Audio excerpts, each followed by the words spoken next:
Hello, it's Victoria Pendragon. Welcome to my alternate reality. And it's just a beautiful morning this morning, nice and quiet, all the animal noises outside, and so I got inspired and have yet to do my yoga, which is what I'm dressed for, but wanted to have a quick word about the so-called law of attraction.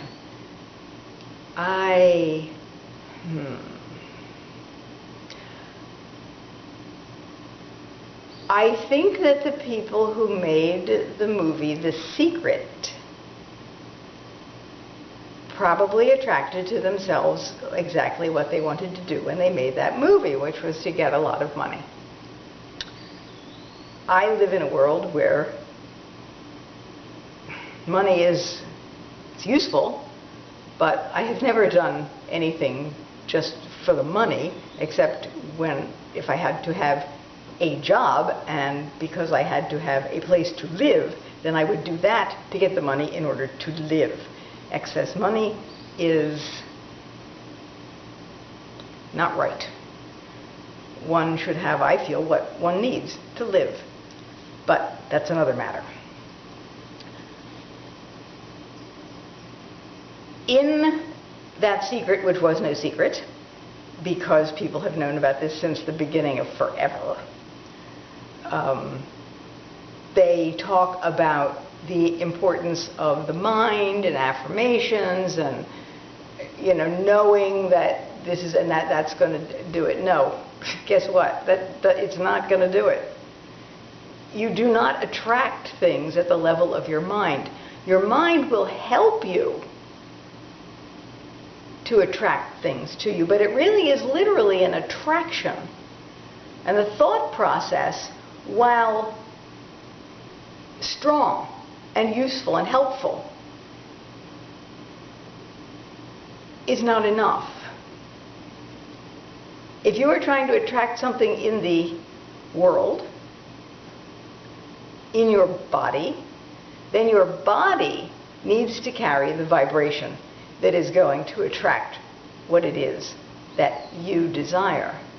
And if in fact it's your ego process that is desiring the thing, and not the soul spirit being that you are that has come into physicality in order to manifest a certain thing, which then of course there would be a natural attraction built into you, and guess what?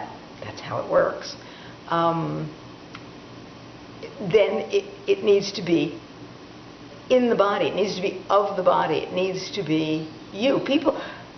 There has been so much emphasis on the mind since about the 1920s. I think that's when Napoleon Hill wrote that book about the laws of success or something.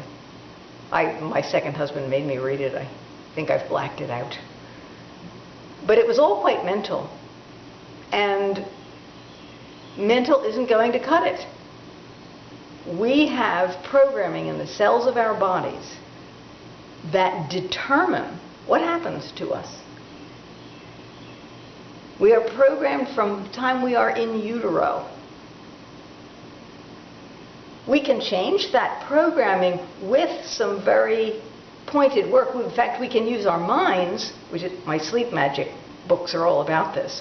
We can use our minds to give our bodies permission to let go of the programming, and then we can change what we attract.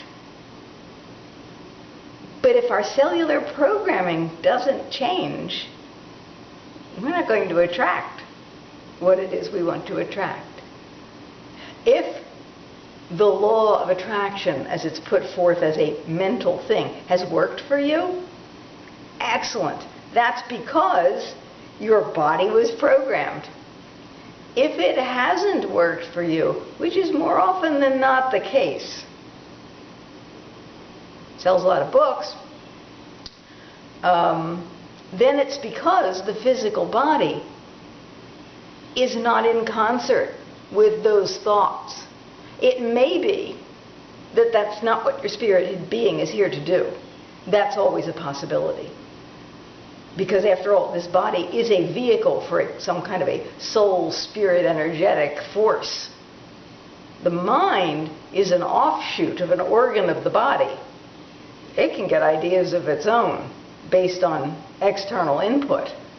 But we all have a core, essential beingness that wants to manifest. And it picks the body it picks for its own reasons. And the life it picks for its own reasons.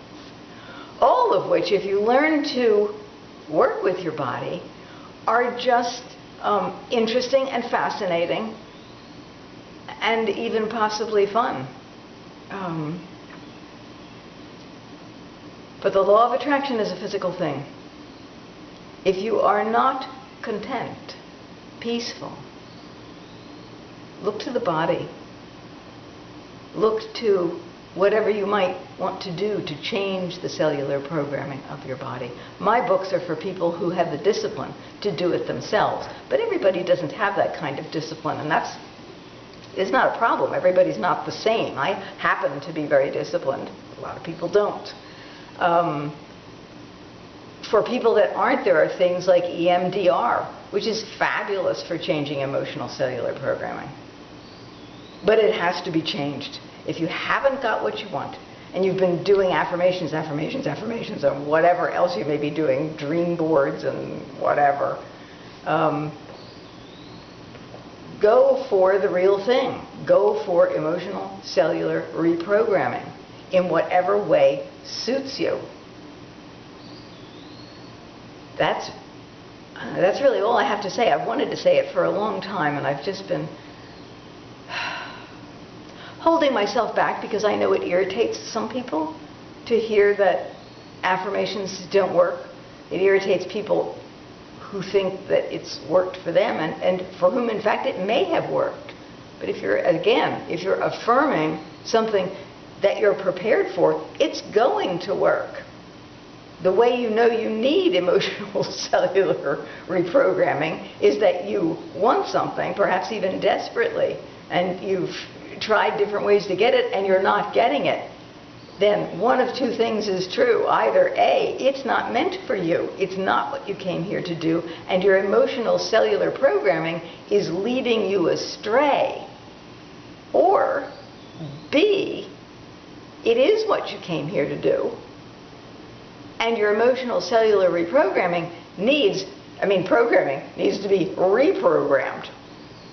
And that's a doable thing. So you have the, on the one hand, the need to accept that your desires are ego-based and have nothing to do with your soul spirit being. Or, on the other hand, you go, okay, how do I approach this reprogramming? And you figure out what works for you. Perhaps you have the money to pay for someone who does that for you. And it's an amazing process. It really works. EMDR, I know, works beautifully. Long ago, before sleep magic came to me, I had some sessions of EMDR, and I know other people who have, and they do change programming. And there was another thing I had as well that worked. It was in my mind a moment ago, but my mind has always been like this. I'll think of it later and come back. I love you. Take care. Have fun. And create a beautiful life. Bye.